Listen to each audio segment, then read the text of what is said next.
So good to see you on this Friday. Welcome to KREM 2 News at Noon. I'm Laura Papetti, and we begin with this. The families of two women who were shot and killed during a music festival at the Gorge Amphitheater last year have now filed a wrongful death lawsuit. The lawsuit claiming that the event organizer, Live Nation, along with security and other companies involved, failed to enforce, they say, its prohibition of drugs and weapons at the event. James Kelly is accused of taking mushrooms and then shooting in the campground. Randy Escamilla and Jocelyn Ruiz were killed. Kelly pleaded not guilty to the 5 charges against him. He is expected in court next month for what's called a readiness hearing for his trial. In a KREM 2 News exclusive, the family of a missing Spokane man is now pleading for help to find him. 62-year-old Robert Abbott has been missing now since April 5th. Abbott's wife says she came home and found blood on the floor. Abbott's missing BMW was eventually found at a trailer park in Meade. Now Star Abbott is asking for help to find her husband.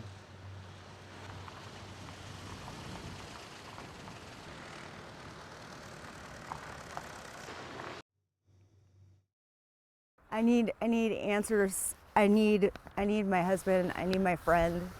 I need his family to come forward. I need someone. I mean, we need more people to help us find Robert. The Spokane County Sheriff's Office says it is still investigating the case as a missing persons case. The Sheriff's Office also says major crimes detectives found and collected evidence from where Abbott is presumed to have gone missing. Anyone with any information about Robert Abbott is encouraged to call Crime Check right away. All right, 8 months after 2 destructive wildfires in Spokane County, and the victims of the Oregon Road and Gray fires now qualify for some tax relief. So here it is. The IRS is giving those taxpayers until June 17th to file their federal, individual, and business tax returns and make tax payments. The new deadline also applies to those who had an extension to file their 2022 taxes. The IRS says tax year 2022 tax payments, however, are not eligible for this relief since they were originally due before the wildfires took place. For a full look at the relief, who it applies to, what it all means, be sure to check out KREM.com. We have it posted there. All right. It is 12:03 right now. We're going to take a pause on the day's news and talk about the weather as we head into the weekend. Thomas Patrick is standing outside. What do you know, Thomas? Yeah, not a bad day shaping up here in Spokane as we are going to be tracking some thunderstorms to our south for today. So let me reiterate, Spokane and Coeur d'Alene likely just dry for the rest of the day. But look at these southern areas. This is the thunderstorm outlook. And it could be actually quite strong for some areas around Lewiston, Orofino, and southward into central Idaho.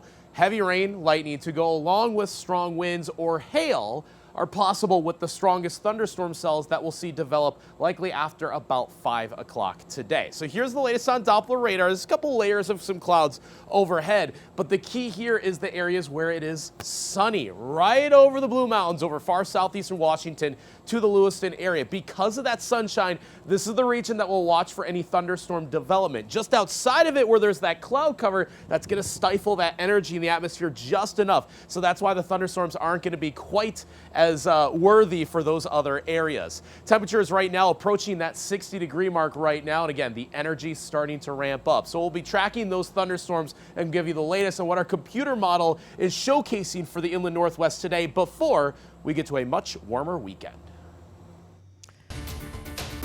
Taking a look at some of our top stories this afternoon, we do have a traffic alert for you starting next week. WashDOT crews will close East Euclid Avenue. That's between North Market and North Ralph. That is starting on Monday, April 15th. Here's how you'll want to get around this. You can take North Market Street to East Wellesley Avenue and North Freya Street as well. Crews are expected to work through May.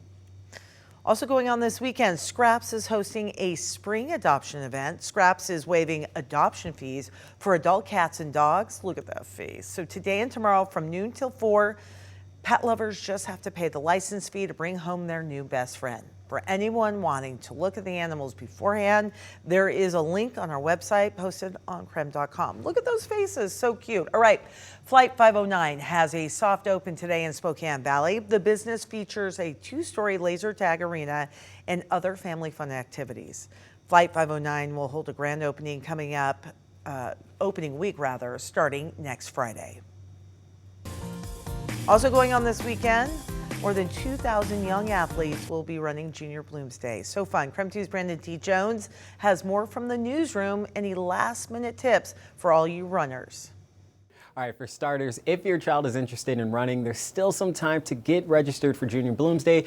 Registration is $20 and open through Saturday, which is the day before the race, this coming Sunday, April 14th.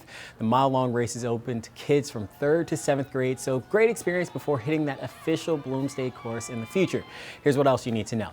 Parents can pick up their child's race number and instructions at the Spokane Falls Community College in the exhibition hall on Saturday. That's available from 9 a.m. until 6 p.m.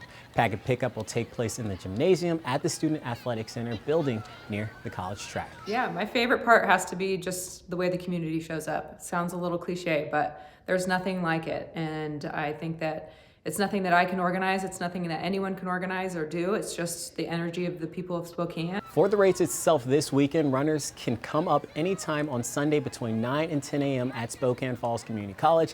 Once they arrive, they'll be put into the next wave of racers. And one more quick note, parents can find their child at the end of the race at Skyhawks Reunion Zone. In the newsroom, I'm Brandon T. Jones.